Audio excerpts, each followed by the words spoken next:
And that brings us to Politics Monday. Our Politics Monday team is back. Amy Walter of the Cook Political Report and host of Public Radio's The Politics with Amy Walter.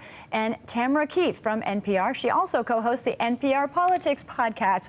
Multimedia women, thank you for working this Labor Day. We appreciate it. Let's start with unions on this Labor Day. And Tam, what do we know about President Trump's relationship with unions? He talks a lot about them. Is he keeping those voters right now?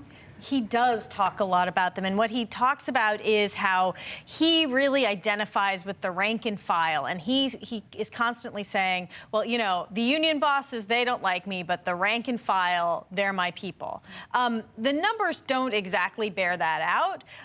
Certainly some rank and file union members and union households did support President Trump and no doubt continue to, but he's really pushing the idea, and his idea, I think, the image in his mind of a union worker is somebody with a hard hat and a lunch pail who, you know, takes a shower at the end of the day. Now, that isn't necessarily reflective of union workers as a whole in America. Right. And that's what I want to talk to you about, Amy. In your podcast, Politics with Amy Walter, from The Takeaway. Yes, thank you. You spent the whole episode last week looking at this, and the face of actual union voters is not what people think it is. Right. I mean, Tam is right that Trump has made inroads with rank and file members, especially in places that we know are key to the presidential election in those battleground states. In Ohio, according to the exit polls, he actually won union households by 13 points.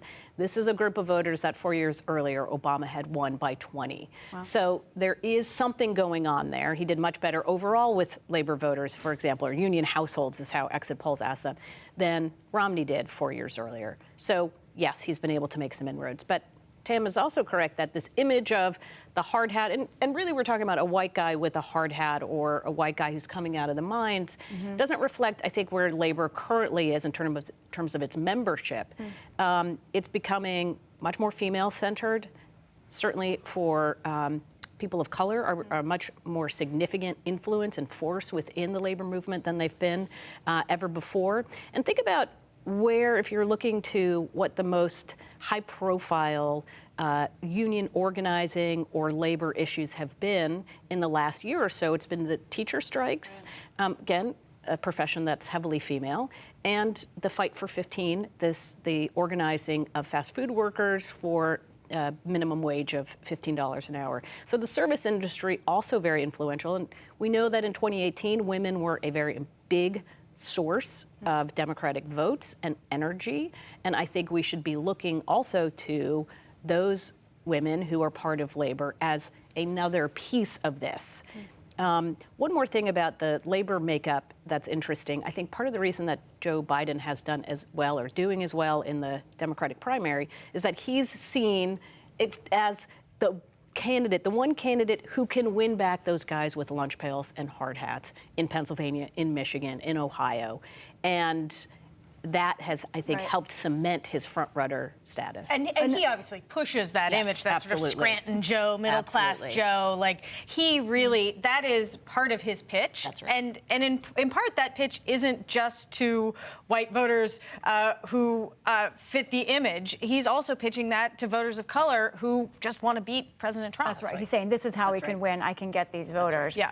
Another way that Democrats are hoping to get attention and energize at least their base, maybe some suburban women voters, is the issue of guns. We are here yet again on another Monday after another weekend with more gun deaths in this country. Tam, where exactly do you think the White House really is on wanting to get legislation through Congress of any kind? In part, I think the White House is still trying to figure that out. I know that and I've spoken to people who've been in meetings, the White House at a staff level has been having meetings with gun rights people, but also with victims' families and other advocates, staff of members of Congress from both sides of the aisle.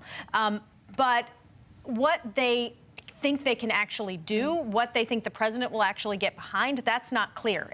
There's sort of a disconnect right now between the president and the staff, and sort of a disconnect between the president from one moment to the next. And what I mean by that is he keeps saying different things that are seemingly quite contradictory, saying, well, we do want to do background checks, but then saying, except, background checks wouldn't have prevented any of the recent shootings, so I guess maybe, well, we need to protect the Second Amendment.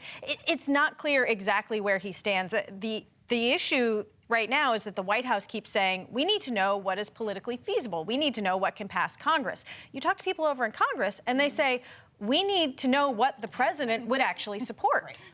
Amy? Doesn't that sound familiar? It feels like we have this conversation a lot. The other interesting element here, too, is what's happening on the Democratic side. I mean, we've talked before about this is a really unique period of time where you have all the Democratic candidates running for president pretty much united around the issue of guns. That's brand new. But now you see somebody like Beto O'Rourke from Texas who has retooled his campaign since the El Paso shooting and is running essentially on the issue of gun control, moving even farther than we've heard previous Democratic candidates on issues like having buybacks for assault weapons. Will this become part of the debate? He's no longer in Congress, but are there other members of Congress who will say, maybe we should put that into the mix too? That is certainly too far for Republicans. The question is, will it be too far for many Democrats too? This is a good transition to another thing we've seen in the last week, which is more retirements from Congress, especially by Republicans. I believe we're at around 11 right now. I know it's still early, but lightning round, ladies. Are we going to see another record year of retirements from Congress or no? Well, what I will say is that some of these retirements are based on personal factors. Other retirements appear to be based on, well, it's just not that fun to be in the minority. Yes, that is absolutely true. I think we will know if there will be another slew of retirements. There's a special election in North Carolina in a very Republican district on September 10th, next week, right? That's next week? Yep. I know, it feels like it's already here. coming up on it. I think should Democrats win there, that would be another alarm bell and a real worry spot for Republicans, maybe another incentive to pack it in. Amy Walter, Tamara Keith, thank you. Enjoy the rest of your holiday. You're welcome. You too. And we thank Amy, Lisa, and Tam for coming in on this Labor Day.